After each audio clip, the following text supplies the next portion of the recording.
It's the motherfucking DOWG.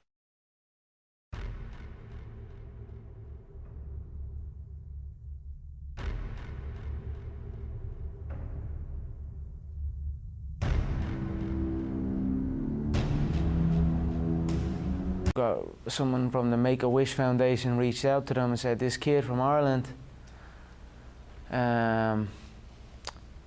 he has cancer or he has leukemia or I don't know. Yeah.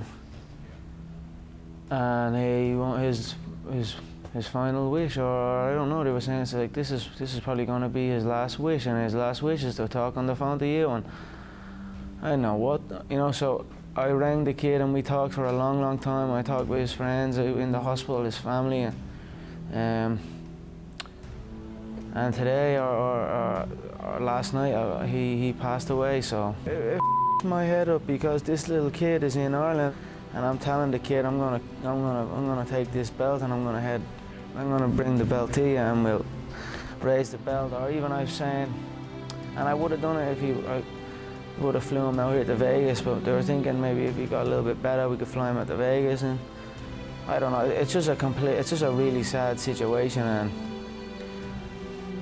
it's heartbreaking. I have lost family members to cancer, and it is a horrible thing. So I wish, I don't know, it would have been nice if I could have maybe, I don't know. Well, like I said, I'm sorry for your loss, and I guess it really shows you the power that you have as with your celebrity to bring joy to someone's life who maybe wouldn't have had that joy. And I thank you for doing this, and I wish you the best of luck. And whether it's Mendez or Aldo or whomever it was going to be or it will be in the future, it can't not be entertaining with Conor McGregor. Thanks for doing this, my friend. Thank you. And where do you live? My name is Conor McGregor and I live in Lucan. And what's your status or what's your profession? I'm a professional MMA fighter with a record of 4-1.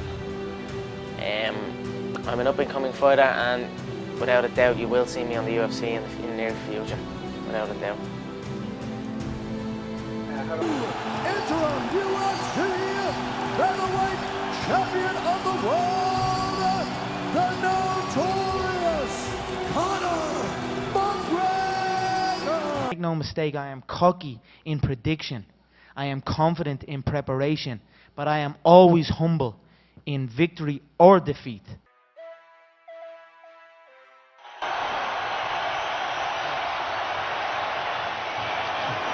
Sorry, Bill, sorry. We'll go again. Feel for Jose, he's a phenomenal champion. He was a phenomenal champion. We deserved to go a little bit longer. I said it in the octagon, you know, you feel for that. That can happen. You know, you don't want to see it like that. It would have maybe a little bit stretched out, but the same formula would have happened if not a little bit later. But did you say to Max afterwards? Did you say you're a lot tougher than I thought, or good fight? I said, good fight, thank you for the exchanges, and he came to me and says, you're a nice guy, you're a showman. So, you know, which is probably true. I'm not the worst guy in the world, even though, you know, might be a little bit, might talk shit a little bit sometimes, you know, but when? Mom, just above the ear, the perfect legal shot. I don't like looking at these things either, you know. At the end of the day, we are all competitors. Nothing but respect from my competitors, that we all need each other at the same time, you know. When it's done, it's done. Thank you very much, guys, and Conor, thank you very much for doing this. Can you describe the emotions after a loss like that? you know, it stings real bad, but this is the fight business. I've been on the end of many defeats in my life, and I've rose back, so I will not shy away from it. I will not make excuses for it. I will assess it and come back. I know it's still very fresh, but in hindsight, do you feel like you almost bit off more than you can chew here? I just misinterpreted his efficiency. He was very efficient, and he took shots well, and he played with his energy well, whereas I didn't. I blew out. He did not. He almost felt I hurt him many times in the fight, I abandoned the body shots. The body shots were doing damage, but he cut me 1 or 2 jabs to the body, and I avoided his body then after that. But he played well. He went into autopilot mode where I panicked a little bit, and this is it. You win or you learn. So. Does this result mean that you're done fighting at 170? Yeah, definitely not. No, I'll take any fights. When the history books are written, I show up. I had many opportunities to walk from this fight, even after Nate got brought in, you know. So I show up to fight. If there's 170, you know, I enjoyed the test. I feel a little bit more practice. I could be aware. You know, if I was fighting a man my own weight, 155 or 145. They're going to be KO'd from them shots, you know, so I feel a little bit of an adjustment of knowing that the opponent will be able to take more of it, and then I could continue to compete at that weight, no problem. If there's a fight there, ring me up, I'll answer the bell, no problem. As you can imagine, all your foes are asking to fight you now. In a perfect world, what would you like to do next? You know, I think I'll go down and take that. You know, I don't know. I've seen the Jose's thing. I mean, he can celebrate through another man's victory, but at the end of the day, when we faced, he was unconscious. That's the sign of it. That's not the sign of a true champion for me. You know, he's celebrating in my loss when I defeated. He's celebrating somebody else's victory. But when I defeated him, I showed him respect. So, and maybe I'll go back down and shut him up one more time. But it's what it is. I'll be back. Again, Conor, thank you so much for the time and much respect on how you're handling this. Thank you. Guys, back to you. Loyalty is a strong thing for me, and I respect loyalty a lot. But I absolutely despise people who are disloyal, people who bite the hand that feeds them. I cannot relate to that in any way. I knew what was going to happen. I knew I was going to get here. They didn't. There's a lot of stressful years. I mean, a lot of tough times. Everything you taught me from day one. I always remember. Everything working, baby. Everything working. Good. Hey, Floyd, be careful. I got you. Okay. Thank you, all right, baby. Everything good. All right, yes, sir.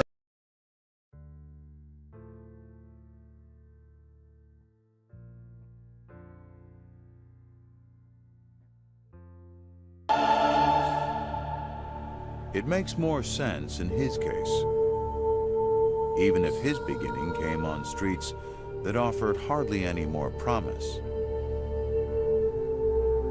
You know, I stayed with my dad for a certain period of time.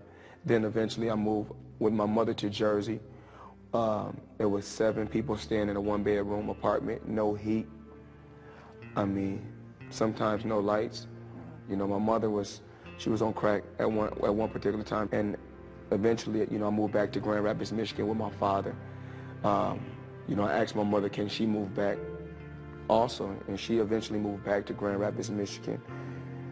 And I was happy when she moved back, but she was back on drugs. You know, I seen my dad sell my mother drugs. You know, just those are the things that I went through in life.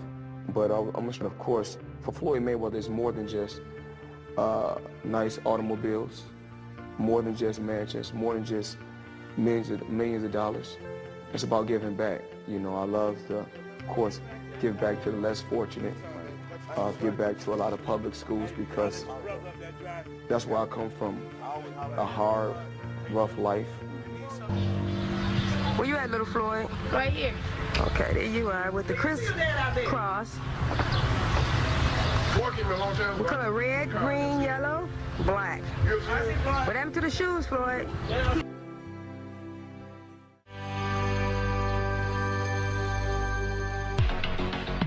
But there was also a dark side to Floyd's childhood. With a drug-addicted mother and a father who always seemed to find trouble. The Mayweather household was a dangerous place. When Floyd Jr. was only 1, the elder Mayweather was shot in the leg during a family dispute, holding Floyd in his arms when the bullets flew. I seen a little bit of everything. Seen shootouts, been in the middle of shootouts. When my dad was hustling, doing his thing, I seen my dad sell my mother drugs. And things happen. You know, that was my life then. Years later, when Floyd was 16 years old, the older Mayweather found trouble again when he was arrested for selling drugs. My dad was locked up. My dad was locked up in the feds. I had to become a man at a young age, at 16. At 16, I had to provide for myself. Had to make a way for myself. And every day, all I did was continue to dedicate myself to my craft, which was boxing. Winner from the red corner. So the winner is Conor, although the referee, Schumann, raised the hand of Floyd Mayweather. Guess what? This was not a good decision. Floyd took it like a champ, but not USA Boxing. They need to get rid of the whole system and get a new establishment to control amateur boxing. I think that, you know, I don't really want to say I won a bronze medal. I think it's best to say I received a bronze medal, because you can't win a bronze if you lost. Anybody with one eye at 90 years old can tell me that Floyd Mayweather didn't score at least 40 blows in those 3 rounds. Floyd Mayweather won that bout. He won every round. And I said, with all due respect, I will not be involved in an organization that cheats young men out of their right to have a gold medal. And there's my resignation. We all know I got ripped off, you know, I gotta live with it, you know. I'm just gonna, you know, take my bronze medal, you know, and go home, you know. And, you know, it's time for me to turn professional, you know. I can't deal with this amateur boxing anymore. Floyd was raised in the gyms of Grand Rapids, Michigan. A youth spent studying those who came before him. His father and his uncle Roger, both well-regarded pros.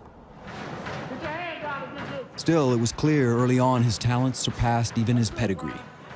In 1993, under his father's tutelage, Floyd won his first National Golden Gloves championship. He was 16. It felt good, but it was very hard. I had to struggle, you know, struggle and fight.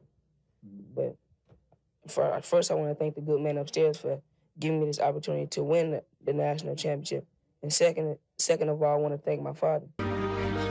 Get rides to the gym any way I can. If I had to take a bus, sometimes the snow came up past my knees. I was carrying a heavy bag on my back just to get to the gym, just to make things happen. He would jog for miles, miles. His dad would just ride along. And I say that he would say, if I quit, then my dad's gonna call me a punk. And I'm like, well, just tell him. He's like, no, I can't tell him, you tell him.